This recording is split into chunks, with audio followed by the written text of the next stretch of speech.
तर राष्ट्रवादी काँग्रेस शरदचंद्र पवार पक्षाची पालिका निवडणुकीच्या संदर्भात सिल्व्हर ओक या निवासस्थानावर सुरू असलेली बैठक संपलेली आहे।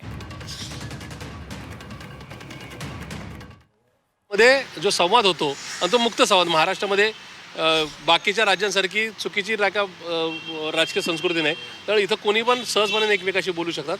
तसं बोलणं झालं असेल तर पुढे त्या कृतीतून ते दिसेल। पण आज तरी आमच्या काल रात्री 2 वाजेपर्यंत महाविकास आघाडी म्हणूनच जागा वाटपाच्या फेऱ्या झालेल्या आहेत। आता अंतिम आदेश हा खुद्द माननीय पवारसाहेब घेतील। शेवटी पवारसाहेबांच्यावर आमची श्रद्धा आहे। पवारसाहेब हेच या संदर्भात महाविकास आघाडीला योग्य ती दिशा दाखवू शकतात।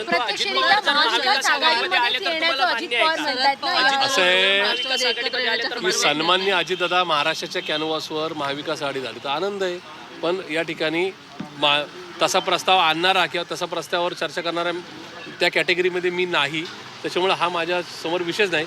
पण एक नक्की आहे की आज पहाटे पहाटेपर्यंत तरी आमचे चर्चा वाटप म्हणजे फेरीचे हे शेवटचे राऊंड संपत आलेले आहेत।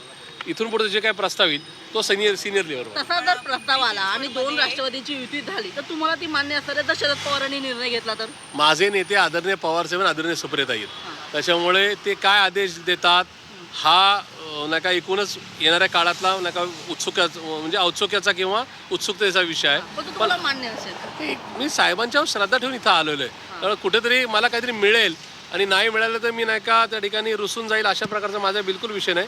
आजही या संदर्भामध्ये योग्य तो तक्ता मी त्यांच्यासमोर ठेवलेला आहे आणि मला खात्री आहे की या संदर्भामध्ये मी मॅनिफेस्टो दिला आहे। जागा वाटपाचा किंवा मी कुणाशी आघाडी माझ्या पक्षाने कुणाशी आघाडी करायचा हा सर्वस्वी निर्णय आदरणीय पवारसाहेब घेतील। चिंचवडमध्ये ज्या पद्धतीनं एकमेकांचे नेते घेतले जात आहेत, नगरसेवक घेतले जात आहेत, त्यावरून आता अजित पवारही नाराज झालेले दिसत आहेत। दोस्ती कुस्ती करण्याचा इरादा त्यांनी केलेला दिसतो। असं आम्ही मागेही सांगितलं की उद्या एखादा सीमेवरच्या दहशतवादी जर अटक करून नका जेलमध्ये डांबलेला असेल तर त्याला सुद्धा भाजपला जर असं वाटतं की एखाद्या मतदारसंघात तो जिंकून येऊ शकतो तर ते त्याला सुद्धा नका ठिकाणी भाजपमध्ये घेऊ शकतात।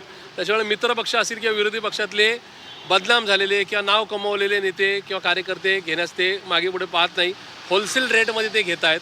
आता या ठिकाणी जे चिंतन करायचे ते आमच्या पक्षांनी पण करायचे आणि सर्वसामान्य मतदारांनी सुद्धा करायचे। एवढं दनकवडे जे अजित पवारांकडे आहेत ते म्हणतात की तुतारीचे जे उमेदवार असतील ते घड्याळाच्या चिन्हावरती लढतील म्हणून ते त्यांचा विश्वास। मला एक खात्री आहे ज्या आकड्यावर ज्या जागेवर आम्ही लढू ते तुतारी वाजवणारा मनुष्य या चिन्हावरच लढू, भले त्या जागा कमी असतील का जास्त असतील।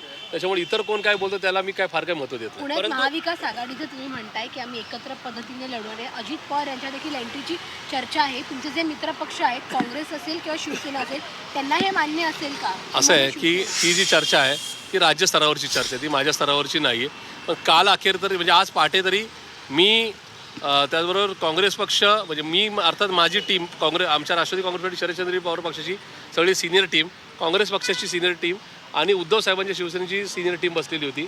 त्याच्यामुळे आमच्यामध्ये तर कुठला बेबनाव नव्हता किंवा अशा प्रकारची चर्चा नव्हती। जी चर्चा असेल ती अधिकृतपणाने राज्याच्या स्तरावर येईल आणि तिथून पुढे निर्णय होईल। काल जे निकाल आले समोर त्या निकालामध्ये कुठेतरी आता अजितदादांची ताकद जी ती सगळ्यांना दिसलेली आहे। अशा वेळी जर मग आगामी निवडणुकीमध्ये दादांची साथ तुम्हाला मिळत असेल तर मग कसं चित्र असेल? असे काँग्रेसची ताकद नाकारून चालणार नाही। दादा राज्यामध्ये उपमुख्यमंत्री दादा विचार केला तर पुण्याचं नाही नुसतं मी राज्य म्हणून पाहतो, तर त्या ठिकाणी राज्य म्हणून जर विचार केला तर त्या ठिकाणी कुठेतरी काँग्रेस जो आज कुठल्याच पक्ष कुठेही सत्तेमध्ये नाही तो पक्ष सन्मान्य अजितदादांचा सत्तेतल्या पक्षापेक्षा जास्त जागा मिळवतो, कुठल्या प्रकारची साधन सामुग्री न घेता मिळवतो, ही सुद्धा उल्लेखनीय बाब आहे। त्याच्यामुळे अमुक एखादा पक्ष अशा प्रकारे चर्चा करता येणार नाही।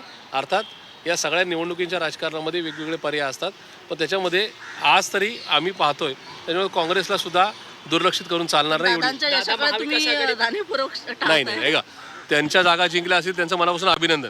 दादांचे जास्त नगराध्यक्ष निवडून आले असेल तर दादांचं सुद्धा अभिनंदन। मी त्यांना अभिनंदन करताना किंवा शुभेच्छा देताना कुठं कंजूसी ठेवणार नाही।